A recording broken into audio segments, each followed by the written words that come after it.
Atomic Absorption Spectrophotometer atau AAS, dan Inductively Coupled Plasma atau ICP. Penggunaan alat AAS. AAS adalah alat yang digunakan untuk mengukur konsentrasi elemen logam dalam sampel. Alat ini bekerja dengan cara mengatomisasi sampel dan mengukur absorbansi cahaya pada panjang gelombang tertentu yang spesifik untuk elemen yang ingin diukur. Bagian dan fungsi AAS sumber cahaya. Terdapat dua jenis sumber cahaya yang umum digunakan dalam AAS, yaitu lampu katoda berongga dan lampu pelepasan induksi berpasangan plasma. Fungsinya sebagai sumber cahaya ini memancarkan radiasi dengan panjang gelombang spesifik yang sesuai dengan elemen yang ingin diukur. Dua burner. Jenisnya ada dua. Burner utama yaitu burner Bunsen dan burner pencampur udara asetilen.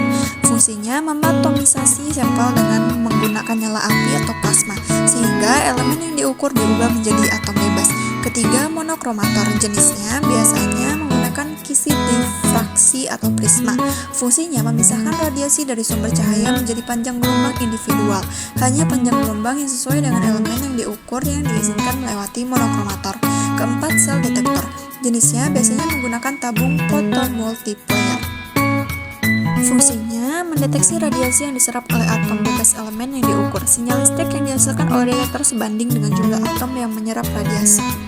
Yang kelima, sistem komputer. Mengontrol instrumen, mengumpulkan data, dan menampilkan hasil pengukuran.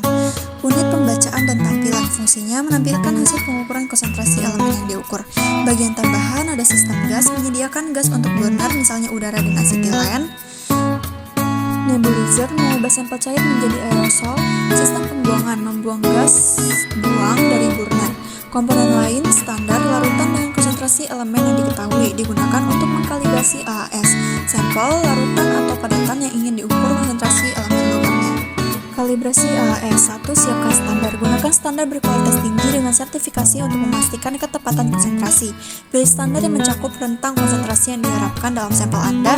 Siapkan setidaknya 3-5 standar dengan konsentrasi berbeda, termasuk belang, solusi bebas dari elemen yang diukur. 2. Atur parameter. Nyalakan AAS dan biarkan stabil. Pilih elemen yang akan diukur dan sesuaikan panjang gelombang yang spesifik. Atur parameter lain seperti slit width, laju aliran gas, dan mode pengukuran sesuai dengan rekomendasi manual dan jenis sampel. 3. Aspirasi belang. Aspirasi belang ke dalam AAS dan catat nilai absorbansi.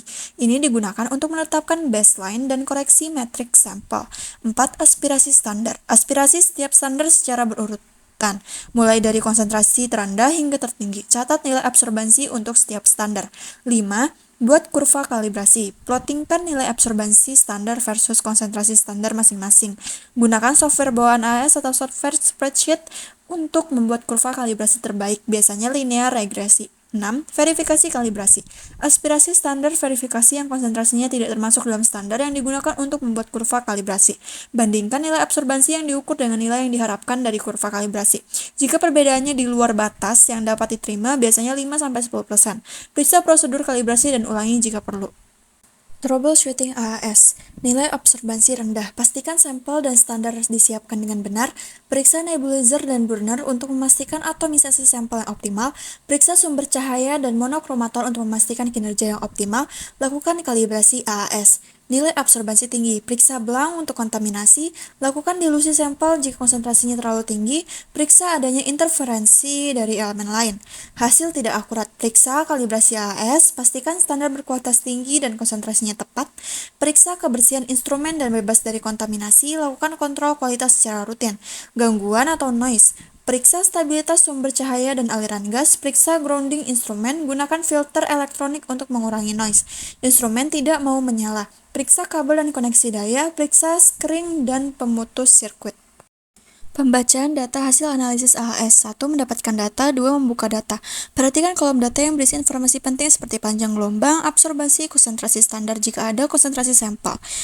Interpretasi data. Kurva kalibrasi. Jika menggunakan standar, buat kurva kalibrasi dengan memplotkan absorbansi standar versus konsentrasinya. Gunakan kurva ini untuk menentukan konsentrasi elemen dalam sampel. Perhitungan konsentrasi. Gunakan rumus berikut untuk menghitung konsentrasi elemen dalam sampel.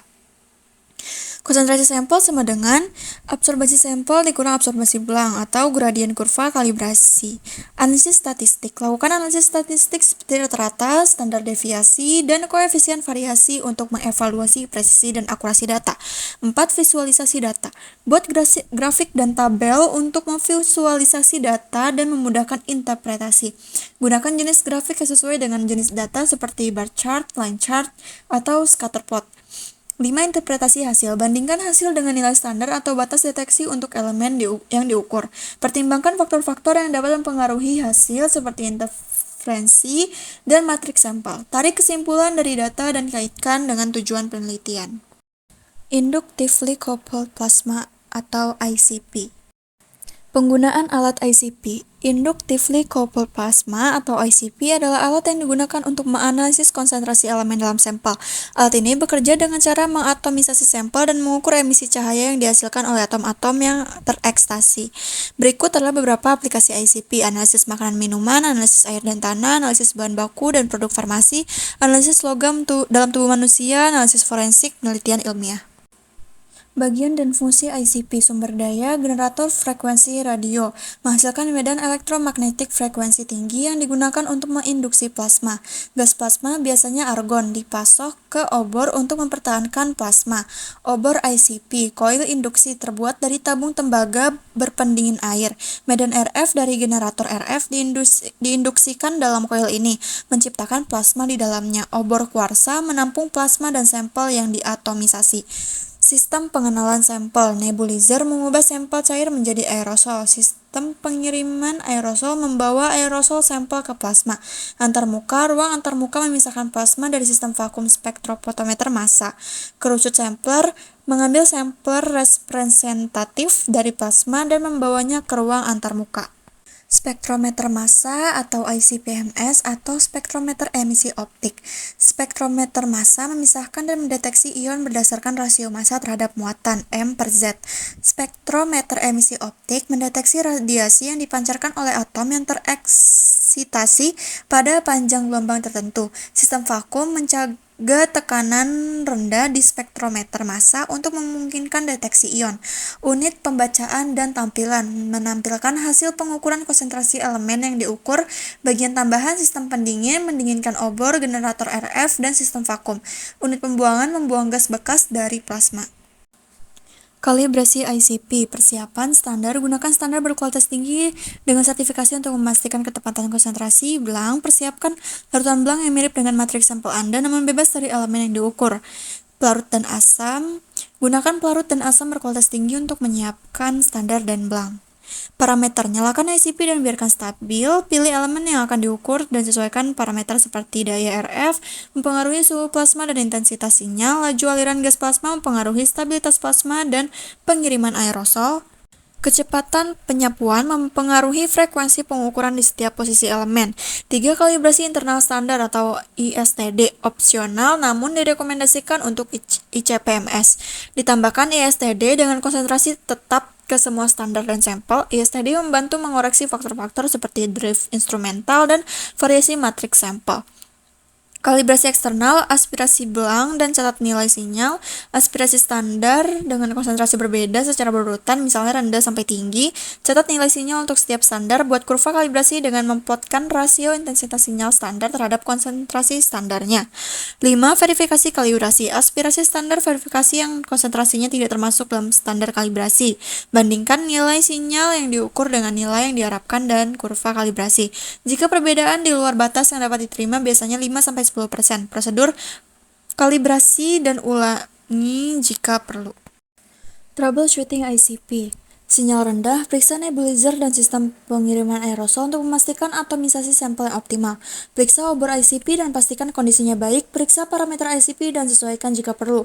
Lakukan kalibrasi ICP. Sinyal tinggi, periksa belang untuk kontaminasi. Lakukan dilusi sampai sampel jika konsentrasinya terlalu tinggi. Periksa adanya interferensi dari elemen lain. Hasil tidak akurat, periksa kalibrasi ICP. Pastikan standar berkualitas tinggi dan konsentrasinya tepat. Periksa kebersihan instrumen dan bebas dari kontaminasi. Lakukan kontrol kualitas secara rutin. Gangguan atau noise, periksa stabilitas sumber daya dan aliran gas. Periksa grounding instrumen. Gunakan filter elektronik untuk mengurangi noise. Instrumen tidak mau menyala, periksa kabel dan koneksi daya, periksa skring dan pemutus sirkuit, konsultasikan manual instruksi untuk troubleshooting lebih lanjut. Pembacaan data hasil analisis ICP. 1. Mendapatkan data, membuka data, perhatikan kolom data yang berisi informasi penting seperti panjang gelombang, intensitas, konsentrasi standar jika ada, konsentrasi sampel. Interpretasi data, kurva kalibrasi jika Anda menggunakan standar, buat kurva kalibrasi dengan memplotkan intensitas standar versus konsentrasinya. Gunakan kurva ini untuk menentukan konsentrasi elemen dalam sampel Anda. Perhitungan konsentrasi, gunakan rumus berikut untuk menghitung konsentrasi elemen dalam sampel. Konsentrasi sampel sama dengan intensitas sampel dikurang intensitas belang, atau gradien kurva kalibrasi. Analisis statistik, lakukan analisis statistik seperti rata-rata, standar deviasi, dan koefisien variasi untuk mengevaluasi presisi dan akurasi data Anda. 4. Visualisasi data. Buat grafik dan tabel untuk memvisualisasi data Anda dan memudahkan interpretasi. Gunakan jenis grafik yang sesuai dengan jenis data Anda, seperti bar chart, line chart, atau scatter plot. 5. Interpretasi hasil. Bandingkan hasil Anda dengan nilai standar atau batas deteksi untuk elemen yang diukur. Pertimbangkan faktor-faktor yang dapat mempengaruhi hasil Anda seperti interferensi dan matriks sampel. Tarik kesimpulan dari data Anda dan kaitkan dengan tujuan penelitian Anda.